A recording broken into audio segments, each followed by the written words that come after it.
জীবনের কঠিন পথে হাঁটতে হাঁটতে মানুষ কখনো কখনো এমন কিছু মোড়ের মুখোমুখি হয় যা তার গোটা ভবিষ্যৎটাই চিরকালের জন্য বদলে দেয়। পেটের দায়ে আর একবুক স্বপ্ন নিয়ে দিল্লির উদ্দেশ্যে পা বাড়িয়েছিল এক কপর্দকশূন্য যুবক। কে জানত ট্রেনের একটি সাধারণ কামরায় এক কোটিপতি বিধবা মেয়ের সাথে তার এমন এক সাক্ষাৎ হবে যা দেখে স্বয়ং ঈশ্বরও হয়তো চোখের জল আটকে রাখতে পারবেন না। বন্ধুরা, আজকের গল্পটা শুধু কোনো সাধারণ যাত্রা নয়, এটি হলো ভাগ্য আর মানবতার এক অদ্ভুত সংঘাতের এক সিনেমাটিক কাহিনী। শীতের এক কুয়াশাচ্ছন্ন ভোর ছিল। মাটির সোদা গন্ধ আর একরাশ ধোঁয়া উড়িয়ে নয়া দিল্লিগামী এক্সপ্রেস ট্রেনটি ধীরে ধীরে প্ল্যাটফর্ম ছেড়ে এগোতে শুরু করল। স্টেশনে তখন তিল ধারণের জায়গা ছিল না।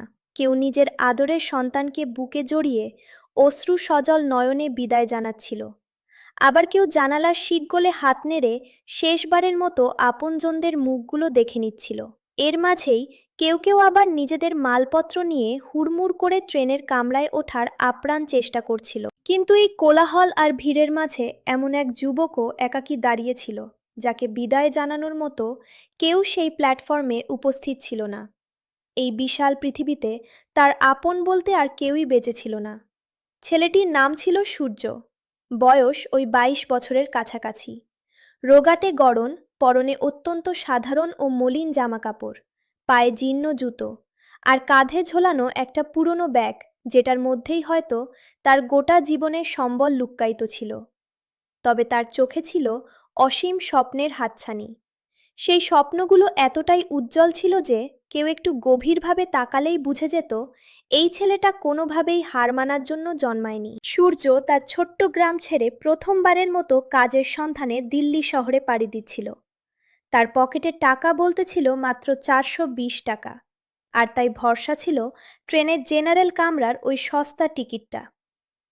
ট্রেনটি যেমনই গতি বাড়িয়ে সামনের দিকে ছুটতে শুরু করলো, সূর্য জানলার পাশে দাঁড়িয়ে নিজের ফেলে আসা গ্রামের মেঠো পথটার দিকে একদৃষ্টে তাকিয়ে রইল। তার চোখ দুটো জলে ভিজে এলো, কারণ ওই গ্রামেই তার মায়ের অজস্র স্মৃতি জড়িয়েছিল। মাত্র ২ বছর আগেই তার মা তাকে একা ফেলে চিরদিনের মতো না ফেরার দেশে চলে গিয়েছিলেন। তার মা তাকে প্রায়ই বলতেন, বাবা, একদিন এমন বড় মানুষ হবি যাতে এই দুনিয়ার কোনো গরিব মানুষকে পেটে খিদে নিয়ে ঘুমাতে না হয়। মায়ের বলা ওই কথাগুলো সূর্যের বুকের ভেতর সব সময় দাউ দাউ করে জ্বলত। ট্রেন ততক্ষণে তুমুল বেগে ছুটতে শুরু করেছে, আর জেনারেল কামরায় এতটাই ভিড় ছিল যে মানুষের ঠিকমতো শ্বাস নেওয়াও মুশকিল হয়ে উঠছিল। সূর্য দরজার এক কোণে কোনো ক্রমে দাঁড়িয়েছিল। কনকনে ঠান্ডা বাতাস তার মুখে এসে বিঁধছিল, আর পেটের ভেতরে জমে থাকা খিদের জ্বালাটাও ক্রমশ বাড়ছিল। কিছুক্ষণ পর সে তার ওই পুরনো ব্যাগটা খুলল এবং ভেতর থেকে সযত্নে মুড়িয়ে রাখা দুটো শুকনো রুটি বের করল। সে অত্যন্ত শান্তভাবে দরজার কাছে বসে পড়ে আস্তে আস্তে রুটির টুকরো ছিঁড়ে মুখে পুরতে লাগল। ঠিক সেই সময়েই তার সামনের দিকে বসে থাকা কয়েকজন অভিজাত পরিবারের ছেলের নজর তার দিকে গেল। তাদের মধ্যে একজন তাচ্ছিল্যের সুরে হেসে বলল, এই রকম ভিখারিরাই তো দিল্লি গিয়ে ফুটপাতে নোংরা বস্তি বানায়। তাদের এই অপমানজনক কথাগুলো শুনে সূর্যের হাত কয়েক মুহূর্তের জন্য থমকে গেল, কিন্তু চরম দারিদ্র তাকে শিখিয়েছিল চুপ থাকতে। সে কোনো প্রতিবাদ না করে নীরবে রুটি খেতে লাগলো। কিছুক্ষণ পর ট্রেনটা একটা বেশ বড় স্টেশনে এসে থামল। যাত্রীদের ভিড় আরও কয়েকগুণ বেড়ে গেল। ঠিক সেই চূড়ান্ত বিশৃঙ্খলার মধ্যেই কয়েকজন শক্তপোক্ত চেহারার সিকিউরিটি গার্ড জেনারেল কামরায় প্রবেশ করল। তাদের পেছন পেছন অত্যন্ত সম্ভ্রান্ত এক মহিলা ভেতরে এলেন। যেমনই ওই মহিলা কামরার ভেতর পা রাখলেন, কয়েক সেকেন্ডের জন্য চারপাশের সমস্ত কোলাহল যেন জাদুর মতো শান্ত হয়ে গেল। তিনি ছিলেন ৪০ ছুঁই ছুঁই অত্যন্ত রূপবতী এবং ব্যক্তিত্বময়ী একজন নারী। পরনে সাদা রঙের ওপর সোনালি পাড় দেওয়া দামি শাড়ি, আঙুলে হীরার আংটি। তবে তার ওই সুন্দর চেহারায় এক অদ্ভুত রকমের বিষণ্ণতা আর নীরবতা বিরাজ করছিল। কামরায় উপস্থিত যাত্রীরা ফিসফিস করে কানাঘুষো করতে শুরু করল। সেখানে উপস্থিত কারোরই জানা ছিল না যে ওই মহিলাটি আসলে কে। তার নাম ছিল দেবিকা রায়চৌধুরী। দিল্লির একজন অত্যন্ত প্রভাবশালী বিজনেসম্যান এবং দেশের অন্যতম ধনী বিধবা মহিলা। কিন্তু সেদিন তিনি ইচ্ছা করে জেনারেল কামরায় সফর করছিলেন, কারণ তিনি সমাজের নিচুতলার মানুষদের জীবনের কঠিন বাস্তবতা নিজের চোখে দেখতে চেয়েছিলেন। দেবিকা রায়চৌধুরী বসার জায়গা খুঁজতে খুঁজতে দরজার এক কোণে বসে থাকা সূর্যের ওপর নজর পড়ল। সূর্য তখনও শুকনো রুটিটা চিবোচ্ছিল আর জানলার বাইরের দিকে তাকিয়েছিল। তার চোখে মুখে চরম ক্লান্তি স্পষ্ট ছিল, কিন্তু সেই সঙ্গে এক অদ্ভুত সততা ফুটে উঠেছিল। দেবিকা খুব সন্তর্পণে তার সামনে এসে দাঁড়ালেন।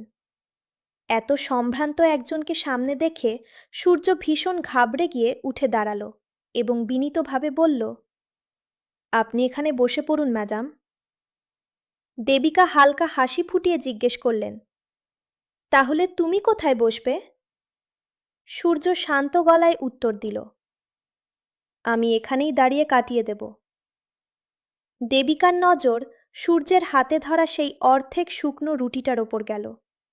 তিনি অত্যন্ত নরম গলায় বললেন, তোমার খাবার বলতে কি শুধু এটাই? দিল্লি কেন যাচ্ছ তুমি? সূর্য সহজ সত্যিটা বলে ফেলল, একটা কাজের সন্ধানে যাচ্ছি। এই সরল উত্তরটা শুনে দেবিকা কয়েক মুহূর্ত নিশ্চুপ থেকে হঠাৎ করেই এমন একটা অভাবনীয় প্রশ্ন করে বসলেন যা সূর্যকে ভেতর থেকে রীতিমতো নাড়িয়ে দিল। তিনি বললেন, আমি যদি তোমাকে এই মুহূর্তেই একটা ভালো চাকরি দিই, তাহলে তুমি কি আমার সাথে কাজ করতে রাজি আছো? সূর্য কিছুক্ষণের জন্য পুরোপুরি বাকরুদ্ধ হয়ে গেল। সে সংকুচিত দৃষ্টিতে দেবিকার দিকে তাকালো।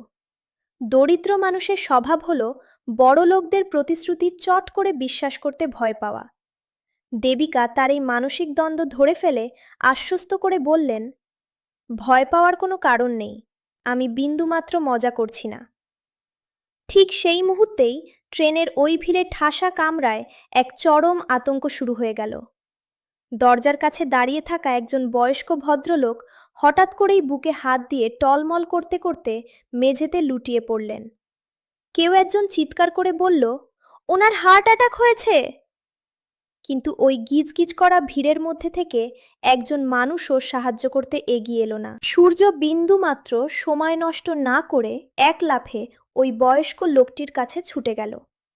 সে পরম যত্নে লোকটির মাথা নিজের কোলের ওপর তুলে নিল আর গলা ফাটিয়ে চিৎকার করে বলল, জল! কারো কাছে কি একটু জল হবে? কেউ একজন জলের বোতল এগিয়ে দিলে সূর্য দ্রুত চোখে মুখে জলের ছিটা দিয়ে তাকে সুস্থ করার আপ্রাণ চেষ্টা করতে লাগল।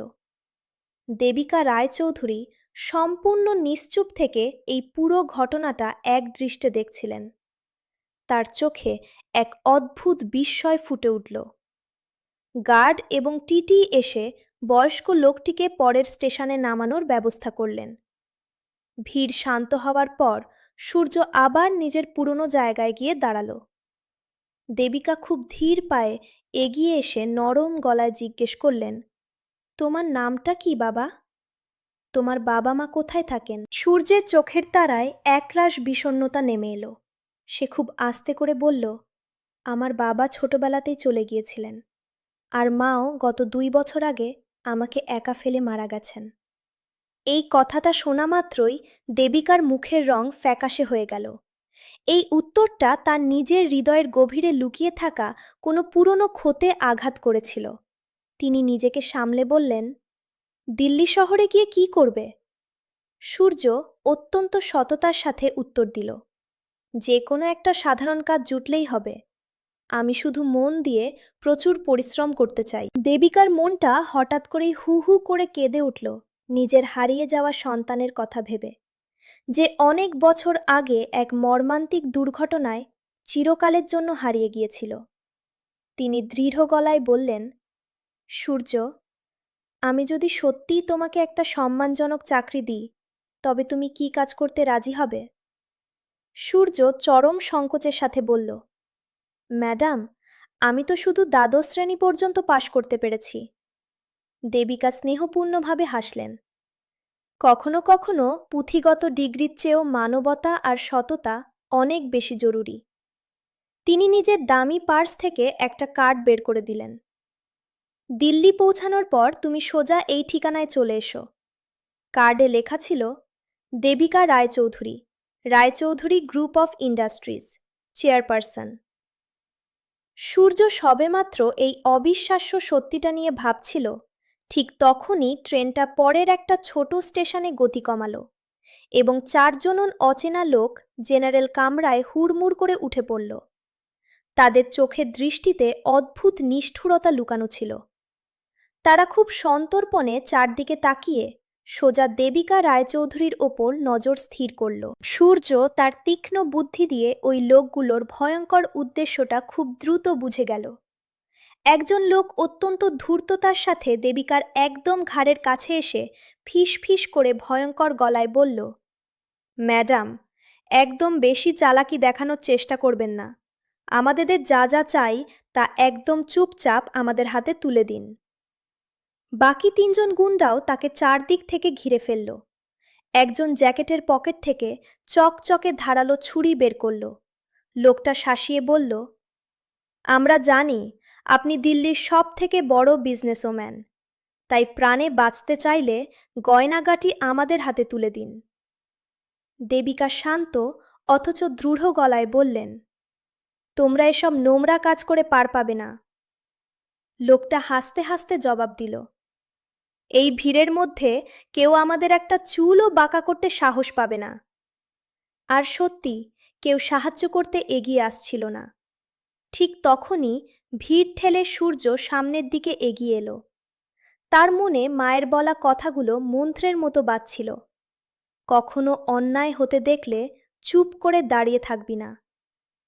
সূর্য নিজের সমস্ত মনের জোর সঞ্চয় করে জোরালো গলায় বলল, ওকে এক্ষুনি ছেড়ে দাও। একজন গুন্ডা অট্টহাসি হেসে বলল, সিনেমা থেকে হিরো চলে এসেছে, চল ফুট এখান থেকে। কিন্তু সূর্য এক চুলও পিছিয়ে গেল না। সে কড়া গলায় বলল, একা মহিলাকে অস্ত্র দেখিয়ে ভয় দেখানো কাপুরুষের লক্ষণ। এ কথা শুনে একজন গুন্ডা সাংঘাতিক রেগে সূর্যকে ধাক্কা মেরে মেঝেতে ফেলে দিল। কিন্তু সূর্য স্প্রিংয়ের মতো লাফিয়ে উঠে দাঁড়ালো। সে নিজের সমস্ত শক্তি একত্র করে ওই ছুরি হাতে থাকা লোকটার কবজি এমন জোরে মুচড়ে ধরল যে লোকটা যন্ত্রণায় কোকিয়ে উঠল আর ছুরিটা মেঝেতে পড়ে গেল। ট্রেনটা লাইন পরিবর্তন করার কারণে খুব জোরে একটা ঝাঁকুনি খেল, আর একজন গুন্ডা টাল সামলাতে না পেরে খোলা দরজার কাছে ছিটকে পড়ে গেল। বাকি 3 গুন্ডা বুঝতে পারল পরিস্থিতি হাতের বাইরে চলে যাচ্ছে। তারা সুযোগ বুঝে চলন্ত ট্রেন থেকে লাফ দিয়ে পালিয়ে গেল। সূর্যের নিঃশ্বাস খুব দ্রুত চলছিল। তার ঠোঁটের পাশ কেটে রক্তের ধারা গড়িয়ে পড়ছিল। সে নিজের কষ্টের তোয়াক্কা না করে খুব ধীর গলায় জিজ্ঞেস করল, আপনি ঠিক আছেন তো ম্যাডাম? দেবিকার চোখ দুটো কৃতজ্ঞতায় জলে ভিজে এলো। তিনি বাষ্পরুদ্ধ কণ্ঠে জিজ্ঞেস করলেন, তুমি নিজের প্রাণ বাজি রেখে এসব কেন করলে বাবা? সূর্য অত্যন্ত সাধারণ উত্তর দিল, কারণ অন্যায় হতে দেখে কাপুরুষের মতো দাঁড়িয়ে থাকাটা আমার স্বভাব নয়। ট্রেন এবার স্বপ্নের শহর দিল্লির দিকে খুব দ্রুত এগিয়ে চলছিল। দেবিকা নীরবে দাঁড়িয়ে সূর্যের দিকে তাকিয়েছিলেন। তিনি নিজের ব্যাগ থেকে একটা সিল্কের রুমাল বের করে সূর্যের ঠোঁটের পাশে লেগে থাকা রক্তের দাগটা পরম মমতায় পরিষ্কার করে দিতে লাগলেন।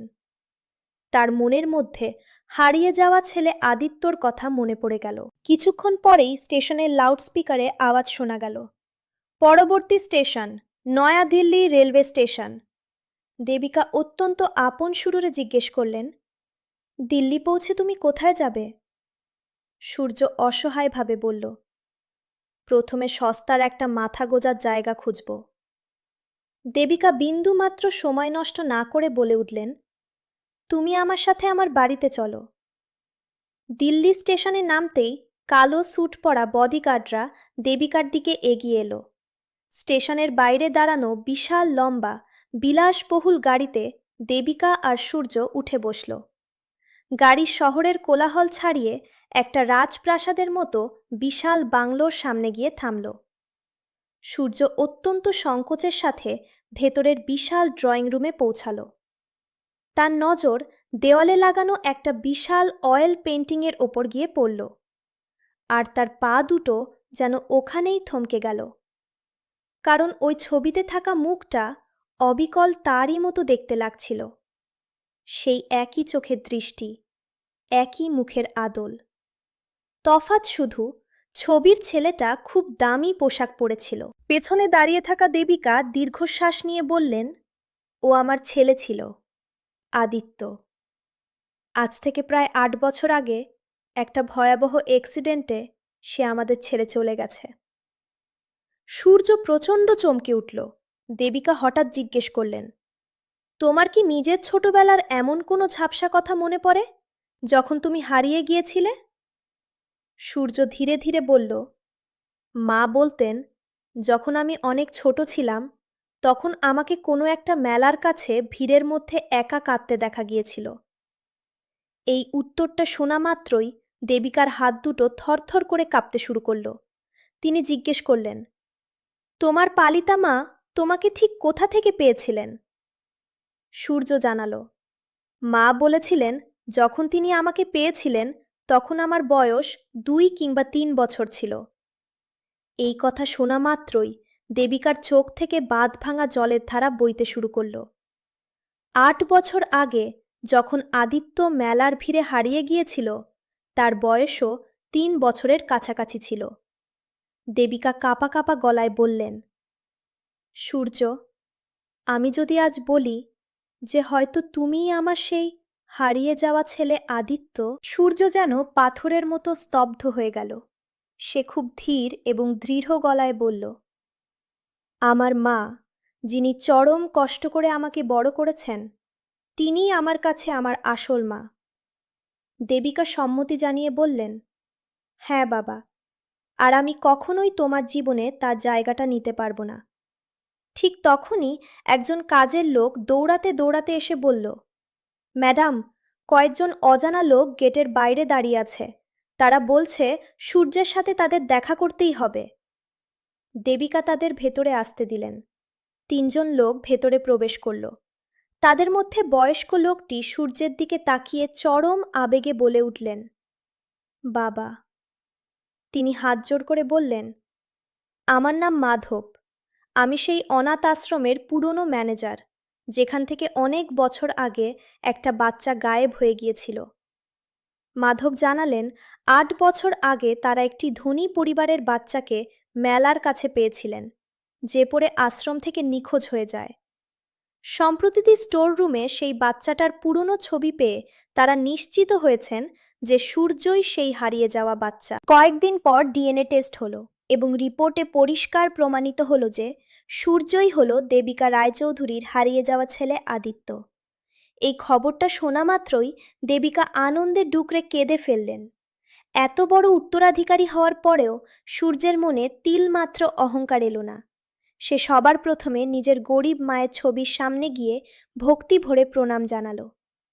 বেশ কিছুদিন পর দেবিকা আর সূর্য মিলে দেশে গরিব এবং অনাথ বাচ্চাদের জন্য একটা বিশাল ট্রাস্ট শুরু করলেন, যেটার নাম রাখা হলো যশোদা মানবতা ট্রাস্ট, সূর্যের সেই পালিতা মায়ের নামে। সূর্য গর্বের সাথে বলেছিল, মানবতাই হলো দুনিয়ার সবথেকে বড় সম্পদ।